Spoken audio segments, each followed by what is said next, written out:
This is Professional Launch with Ricot Aladin, positively connecting the less connected, bridging gaps, and building futures in the community. Professional Launch with Ricot Aladin. Hello, professionals. My name is Ricot Aladin. I am the founder of Professional Launch and the host of the Professional Launch Show here on WDAY. First, before I start the conversation today with my guests, I want to thank all of you for the birthday wishes that came my way last week for my birthday.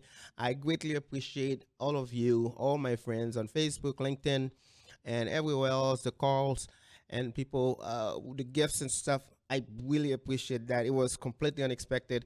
And so thank you, all of you, for really giving me the most wonderful birthday that I've had so far in my life. So today we will be talking about building careers, building companies with a friend of mine here. He's a managing director of recruiting company in town, and I'm gonna give him a second to introduce himself and what he does. Matt, thank you so much for being on the show today. It's a pleasure to have you, man. Yeah, thanks for having me. Wonderful. Please tell the Professional Launch audience a little bit about yourself. Yeah, so I mean, I've been recruiting here in Fargo for, going on 13 years now. Started my career out in IT, strangely enough, and took the next natural step into recruiting. But I've been working here in town in the professional sector of hiring primarily, helping people who are looking for that next step, be able to find opportunity, companies they maybe don't know about, and giving companies access to people that they would never know exist, honestly. Wonderful. So you mentioned you studied in IT and project management based on your bio there. So what inspired, what triggered that transition from IT to recruiting? You know, it came down to understanding my personality, what I was really good at, and kind of what my goals were. IT was a great fit for me. I mean, it came natural. It was something I enjoyed doing. But as I progressed through my IT career, I found that I was much more inclined to have a more people-focused role, maybe even more of kind of a sales-minded role than IT. And the opportunity came up to join Express Employment. I was hesitant at first. It was something I'd never done, recruiting. I mean, I don't know how to do that, And, 2 months into it, it was clear. I'm like, I should have been doing this years ago. It was just automatic. It fit my natural skill sets.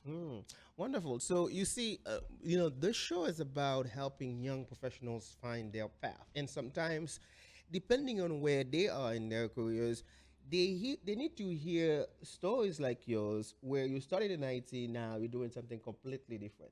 I mean, it might have some kind of, some minor relationship, but you're doing something completely different. And so help me understand what skills from IT and project management have served you best in your current role right now? Sure. So if I look back, I mean, the general experience in IT, the connections I made, those are probably the most useful in my current role because it makes recruiting for IT much easier. I'm familiar with what the jobs are. I know what the skill sets are. I know the companies that use them. So from that aspect, that's very useful. But in my IT career, towards the end, doing more of project management, working more on the business side rather than the technical side, really gave me a lot of people interaction skills, negotiation, contracts, more of that side of the business too. So it's kind of a multifaceted thing, but I would say the most is just that IT knowledge to be able to work in the industry. Okay. Do you only recruit people who are in IT, or do you have other industries that come? Sure. So the Specialized Recruiting Group, which is the division of Express Employment that I work for, we do kind of broad spectrum professional hiring. IT just happened to be a niche that I started in because I knew it. Okay. At this point, actually, construction management is probably the biggest industry I work in, but we do accounting, engineering, architecture, sales. I mean, every professional industry out there. Wonderful, wonderful. So, you've been in this right now for over a decade. what would you say has been the biggest lessons that you've learned in along those years? Oh boy. Um, Probably that there is always opportunity out there. Um, we've been through every type of economic cycle in the last 13 years. I've seen it, businesses up, businesses down. Obviously, the country was still reeling from the 08, 09 situation, even in the early teens. And then we get the flip side, 22, 23, where you couldn't buy an employee if you wanted one. I mean, it was just impossible. And so I think the biggest thing I've realized is it just doesn't matter what field you're in, doesn't matter where you are in your career, that there is something out there for you if you want to make a change. Okay, so how would you suggest that someone, young professionals, go about finding that something that is out there for them? My blanket answer to that is generally networking. Okay. Because, the saying is, of course, it's not what you know, it's who you know. And that is absolutely true. In this case, sometimes I get to be the who you know. Yep. But my career has been built off of personal relationships. Every single job I've gotten, except for one of them, was because I knew somebody that got me in the door. Only one job did I ever apply for and go through the process and not know anybody and get that job. So, I mean, that's the most critical thing. And if you're new in an industry, you want to, get out there and just have the ability to have opportunity, you just need to meet people. That's all there is to it. Wonderful. So, that kind of falls right into what we are trying to do with Professional Launch, by creating a mentoring platform where college students, young professionals can connect with a more experienced person, whether it's an experienced professional, to provide mentorship for them. And we'll talk about mentorship a little bit later in the conversation. But I think a lot of people underestimate, a lot of young professionals underestimate the value of networking. So you have lived it, you have secured a lot of jobs because you have great networks. What would you tell a young professional right now, whether it's in college, whether it's somebody who is out of college, what would you tell them? What would be the thing to do to start building that network as they are thinking about their professional journey? I'd say the easiest thing to do to get started is to find the organizations that are hosting events that are going to give you a good base, whether that's the Chamber, whether that's an organization like the Home Builder or BIA. The Chamber, for example, has a young professionals network, and they put on events and even just kind of social happy hours throughout the year that you can go and just meet random people from other industries, from your own. When I was younger, I was in YPN, and I met so many different people who have now become decision makers at companies that call me to hire people from me. At the time, I didn't know it. I was just meeting people for some drinks or having some fun, whatever. I think that's the easiest way to start if you're looking for some professional networking. Wonderful. So you've known for being approachable and invested in people's success. How do you build trust with both clients and candidates? When I mean clients, I mean companies. It's something that I do work very hard on. And it's a situation where doing the best I can, helping somebody find a job that I know is going to be a good long-term fit, or helping a company find a person that's going to be the right person that might help change their business. It's something that is a win-win for everyone. I make money through this system and getting people jobs and stuff like that. But at the same time, I really want people to say at the end of the day, wow, that was worth it, right? I am so glad that I met Matt and he got, helped me to get his job, or that we hired for Matt. Like, I don't know. It's something that I'm very passionate about. I like getting to know people. I like reading people. And so when I find that match and I know like, oh, this person is going to get along great with that owner, manager, whatever, that's what excites me. That's what keeps me doing this job. So it's a little bit self-serving, but ultimately it ends up in the best possible scenario. The way when I'm talking to recruiters, I like the fact that they are killing they are killing two birds with one stone, right? They are helping the young professionals finding a career, and they are helping the companies find talents. I think that's a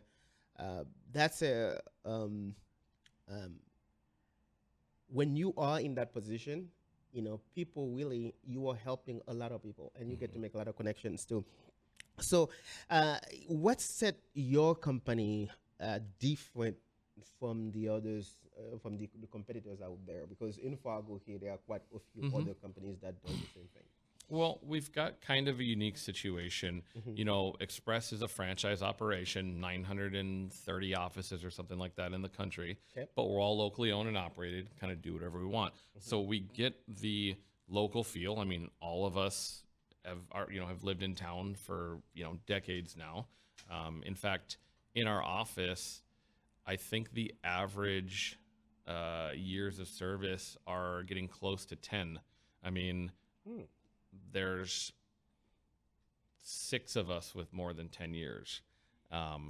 But, we get to have the local focus, and then we get to have the national resources. I mean, I have a giant corporation behind me if I need something.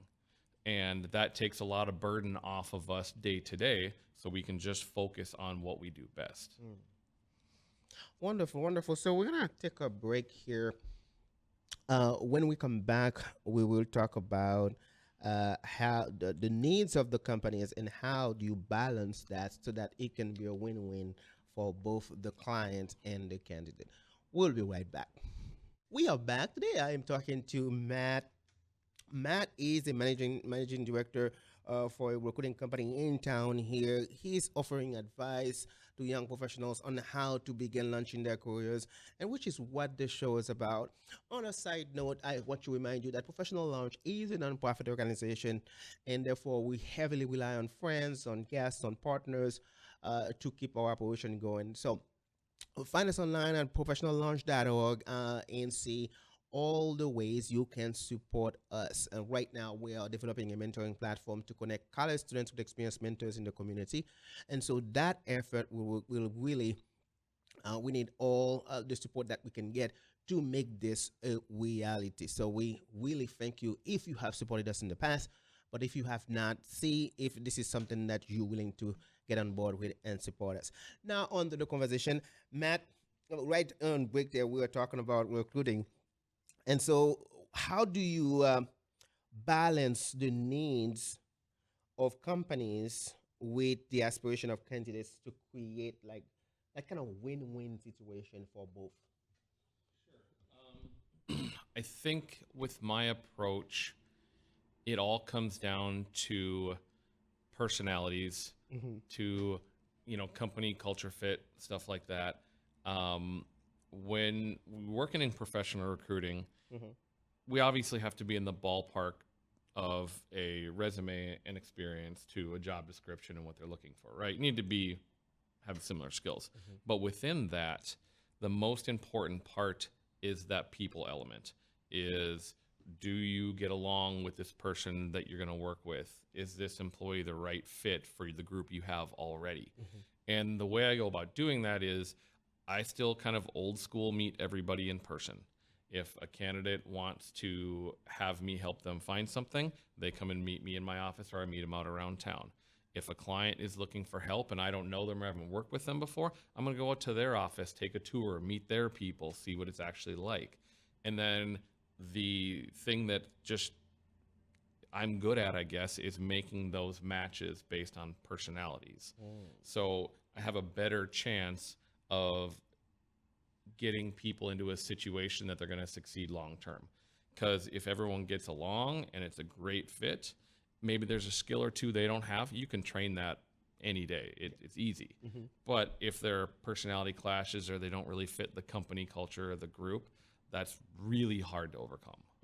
So, what is a big no-no for a candidate that when you have that first meeting in your eyes? What would be a big red flag? I guess commitment or lack of commitment to the process, right? I meet with a lot of people, and some people are like, yep, I've thought about this. I've made up my mind. I kind of know what I want to do. Here we go. And then I meet with some people who are like, well, let's see where this goes.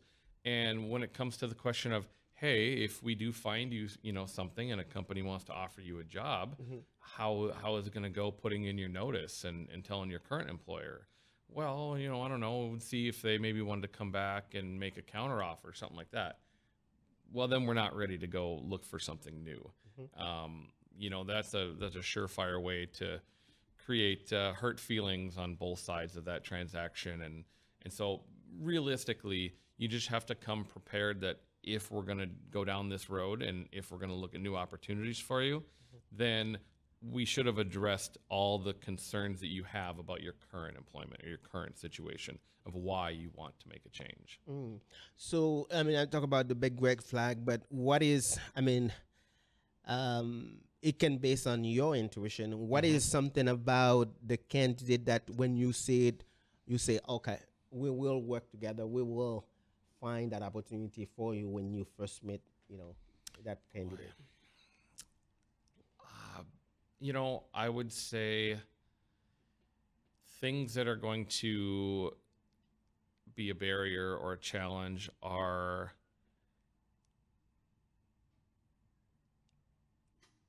don't badmouth your previous employers. That's not new information. That's that's an old piece of advice.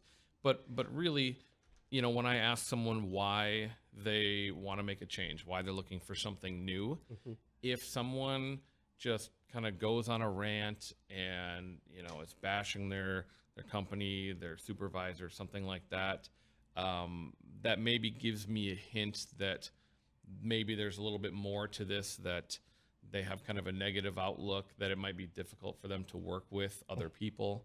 There are ways to, explain why you want to make a change, even if your company is, frustrating you in your role or someone you work with is, without really being very negative.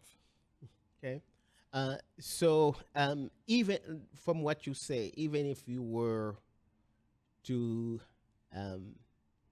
leave this company on a bad note, it serves you to find a way to express that in a way that is not as negative, right?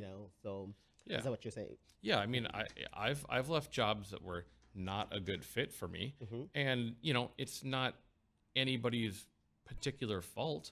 There are personalities that don't get along. That's just the way life is. It doesn't have to be a bad thing necessarily. And if you can be honest about that, hey, me and this person just didn't get along, or the way the company wanted to do something was not in line with my views. That's perfectly acceptable. Wonderful. So, now when you are talking about,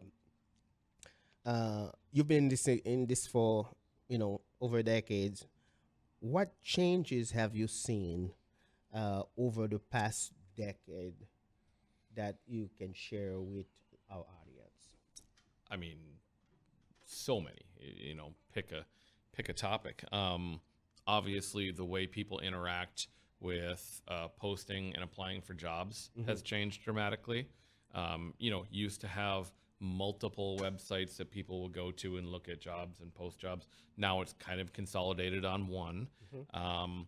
The rise of candidates applying for jobs and not hearing anything back, or going to an interview and not hearing anything back, is risen tremendously. Okay, let's pause on that for a second. So, if what, you've been in this industry, you've seen it. Why do you think that companies don't respond to candidates who reach out or send a resume in? Is it because of the volume of resume they receive, or what's the issue? I think it's a couple different factors. I mean, yeah, the volume of resumes that they're getting on any given post is probably the number one driver. It is so easy. There's so low barrier to go apply for a job that even if I'm working a completely unqualified type position right now, I can still go online in 30 seconds. I can apply for 10 different jobs that just seem interesting to me, whether or not it's actually something that I should be applying for or that I have experience in. And so the people that are reviewing these resumes, it's no joke that they'll easily come into several hundred resumes after a weekend that they have to review. You pair that with the fact that oftentimes the people who are reviewing resumes are HR generalists or, people in that part of the company. They don't love recruiting necessarily. Human resources and recruiting are two different things. And so they maybe don't have the passion to sit there and go through all of these resumes. So they're looking for keywords. They're looking for a few phrases. They're, spending 5 seconds on a resume. And it's a daunting task to think of replying to 195 out of 200 people and telling them at this time, we're not interested in bringing you in for an interview. And so they just don't do it. Oh my goodness. Also, and the flip side of that, what workforce trend that you think business leaders should be paying attention to right now? Workforce trend, huh? I would say you've got to be a little bit educated in AI in terms of being able to recognize it. Because while there are a lot of useful AI tools out there for people writing resumes, for writing job descriptions, I mean, heck, sometimes I use it to help write job descriptions just for the brainstorming aspect of it, right? There could easily be a situation where the falsified resume has increased in popularity since before because it's just so easy. And so knowing how to spot that and doing due diligence to, ask even more of the right questions is probably something that's going to come into play a lot more here in the near future. I'm so glad you mentioned that, because one of the things we are looking at with Professional Launch is how can we help young professionals develop the skill of clearly identify what they can do, how they can clearly state how they can contribute to a company.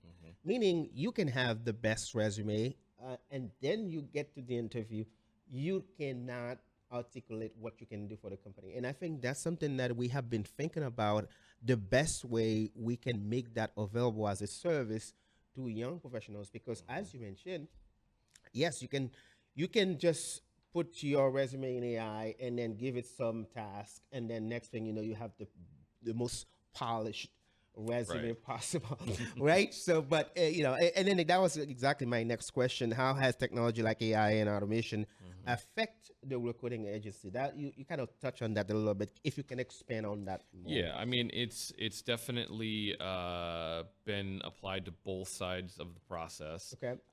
There are companies out there that use AI screening tools to go through those, online applications and recommend that, hey, these are the ones that you want to meet with based on whatever keywords you set up you're looking for, stuff like that. And that could be an advantage. But I would fear that it's maybe not as effective yet as a human. I feel like there's still a lot of nuance to that process, and handing that off simply to technology might not be the best idea yet. Yeah, so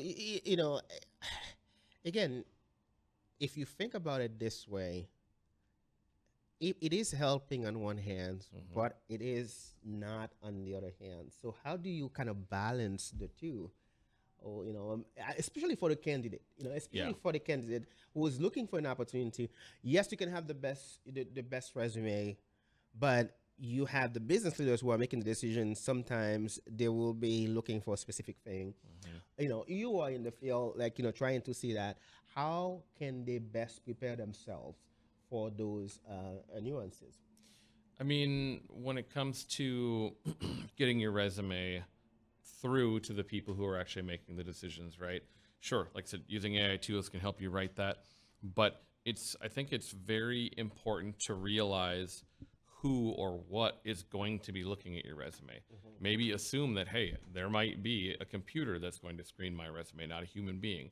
So how do I make sure that I have the specific softwares or certifications or any of those keyword things about what I've done? How can I make sure that that is clear and easy to find on this resume? Because those are going to be the things that they're going to be picking up on, getting that out there. Other than that, like I said, anytime you're trying to figure out what you should be doing, just pretend you are on the other side of that coin. You are the person hiring. You are, the one responsible for looking through all this information and talking to these people. What do you want to see? And generally, that's a pretty good North Star to guide you. Wonderful, wonderful. So, what industries or skill sets are most in demand in Fargo right now, in this region, actually? I mean, in Fargo, the primary reason that I started doing construction recruiting is because Fargo never stops building things. Yep. It doesn't matter what the economy is doing. There's always something to build in Fargo. You look at construction, you look at skilled trades. I mean, we've heard this for the last 5-10 years. Plumbers, electricians, carpenters, right? Anyone can go into that trade and have a job and have job security immediately. IT has always been big in Fargo. Thankfully, when the rest of the country retracted post-COVID and all those big layoffs at national companies, Fargo didn't really have that. Fargo was just kind of plateaued. Not a lot of hiring, but no real firing either. So that's always safe. I would say, anything that has to deal with our unique geography, ag-related careers are going to be big. Like I said, construction-related careers. And then all the support industries behind that, accounting and finance, sales, marketing, human resources. Those are the things that every business needs. All right, so we're going to take a short break here. When we come back, we will continue with the conversation. We'll be right back. We are back. Today we are talking to a managing director of a recruiting company, and we're talking about how can candidates build their careers and also and building companies. So we were talking on break, Matt, about something that is very important, is how can candidate best prepare both for the resume and also for the interview. And you were saying something along the side that they should have what you call a primary resume and then a long resume. Tell me a little bit about that. Yeah. So it's very common that a candidate will come in to meet with me and they'll have a very wordy, lengthy resume, lots of good information, but often large blocks of text, things that just, if you think about human psychology, like we're afraid of big blocks of text and people just generally don't read them, right? So while there may be a lot of good information in this resume, they might be getting passed over because someone's just going, I'm going to, look at something else. And so I often have people create what I call the first impression resume. Okay. And that's just a version of your resume that is better suited for those quick scanning type moments. Putting your dates of employment, where you're at, 3 to 5 very concise bullets on what you do. Very broad strokes, not really getting in the weeds. Something that someone can just go down the line very quickly, identify what you've done, where and when. And from that point, if they're interested, they'll ask more questions, right? So we use that one as kind of the launching off point. But then if you get an in-person interview, then you bring the other version along because it's got more of the talking points, more of the detail, things you're going to want in an interview. They're going to want all of that extra information. Wonderful, wonderful. And, and you are right, because especially if they are receiving hundreds of resumes, and if if your resume is long, that brings it down to the Yeah, pile. I mean, I of course screen hundreds of resumes a week myself, and I'm very good at it. I've been doing it a long time. Yeah. Companies, they may not have someone dedicated to it. It might be the owner, it might be a manager, it might be the person who's hiring for one specific position, and so maybe they're not as experienced in going through this stuff and gleaning information quickly. So you're just helping them get that job done easier, and if they can quickly identify what you do, they'll be able to make a better decision on whether you're a good fit and they want to interview you. Wonderful, wonderful, wonderful. So, from your perspective, what are some of the top mistakes that job seekers make during the hiring process? I'd say the number one mistake that I see is when I get a feedback from a company that particular person wasn't very interested or didn't seem very interested in the company. They didn't really ask any questions about the company or the position specifically. They just kind of showed up and answered questions about themselves. And while, yeah, an interview is there for them to be able to evaluate you for a particular position, it's just as much about you evaluating if the company's a good fit. And if I'm interviewing someone to work for my company, I want to see that they have some interest, that they've looked into our company, that they come with some questions. Then I know they're serious, they're engaged. And so that's probably the number one thing I hear from employers when they're giving me, less than great candidate feedback. Wonderful. So I did have a VP of HR here, and she said that what when someone come in to interview for a position, sometimes the most surprising thing, obviously the worst thing you can see, is like they don't know anything about the company that Yep. they are interviewing for, which is something that is so, because we do career prep, we do interview prep with professional lunch to the best that we can, and one of the things I like to talk about is the BDE of interviews. So it's before, during, and after the interview. And the number one thing you got to do is really look up the company and see what they do and how can your skill contribute to their success. Yeah, it doesn't really matter if you're good at interviews or any of that. You don't have to have any great skill set. Just be curious about the company, and they'll understand that. They'll respect that. Exactly. And also we talk about the questions that you can ask during the interview, even if you were satisfied with the way it goes. But there is always a few questions you can ask about that. We're going to take a short break here. When we come back, we will have the last segment of the conversation. I hope you are enjoying what we are sharing today, because this is really to help you build your professional journey. We'll be right back. Ooh, man, we are back. What a conversation that we are having today. And I got to tell you, this is what we need to make young professionals' lives better in their search for a career. And trying to launch their careers. And I am so grateful to have Matt here today to talk about that, because a lot of times with technology and AI and different trends, workforce trends that are out there, young professionals sometimes really doesn't have the tools for them to really launch their careers. So having someone who has been in the field for over 10 years, who have seen it all, can give great advice on how you can launch their careers. Quick reminder that Professional Launch is a nonprofit organization, and therefore we really rely on you folks, on friends, on guests, on partners to keep our operation going. So support us in the best way that you can, and one of the a free way to do that is by really follow us on social media. Follow us on Facebook, on YouTube, and LinkedIn. That's a generous way to do that, and it's free. So you can find us, do a quick search for Professional Lunch, and follow us online. That we really appreciate that. Matt, I know we don't have much time left, but let's cover a couple, just a couple of questions. This show is about mentorship, and so what have you had a mentor before in your career, and if you had, what key influence that they have had on your life? I haven't had one particular mentor throughout my career. I mean, I can think back to several different people who have had a big influence on my career, all the way back to in high school, the owner of the Subway I worked at, out there painting his own parking lot stripes and helping him do that. And just some of like the get your hands dirty kind of lessons from that, to some excellent managers I had in the IT space, to our friends and people in my peer group that have given me great advice.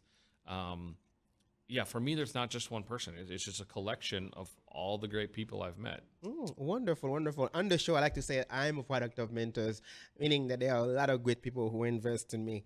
I can see that you have a lot of folks who contribute in your career, just the same. Now, what one piece of advice that you wish you had received earlier in your career that you didn't? Oh boy. I guess it would be really try to figure out what you enjoy doing and chase that as soon as you can. Because again, I got into IT because I enjoyed technology. It was easy for me, and then I got into the career, and I maybe spent too long doing IT work before I kind of accepted that actually this is what I really like doing. I should chase that as a career first. So sometimes I feel like I wasted some years early in my career that could have benefited me more now. I understand that that's not everyone's case. They don't clearly know what they want to do.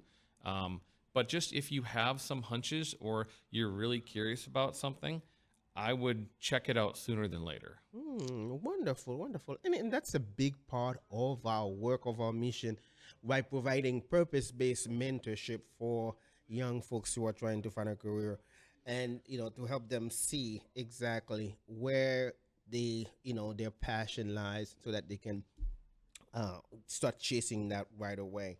So looking ahead, what excites you most about the future of recruiting and talent development? I mean, the thing that's exciting about what I do is that there's no shortage of new and interesting people to meet and new situations. I'm excited for some of the new candidates that are coming into the market. There's all these generational differences that people talk about between millennials and Gen Z and stuff like that. And so it's always fun to see how the new crop, if you will, kind of approaches work-life balance, things like that. It never gets stale. So for me, that kind of excites me. I'm excited to see how technology, once it's kind of reined in a bit, can actually start being useful in streamlining some of the hiring process, taking some of the pain out of it. Okay. But I think it's going to take a while to get there still. Okay, we have about 1 minute for the rest of the show. So if there was anything that you can tell, what do you want to tell anybody watching the show or will be watching the show later, who are looking for a job? What should they do first and second? Give them two major pointers that they can do, one first and second. I mean, reach out to a recruiter, of course. Yes. But no, meet people. Yeah. Just meet people. Industry functions, community functions, just expand your network. That is going to be the biggest benefit to you your entire career.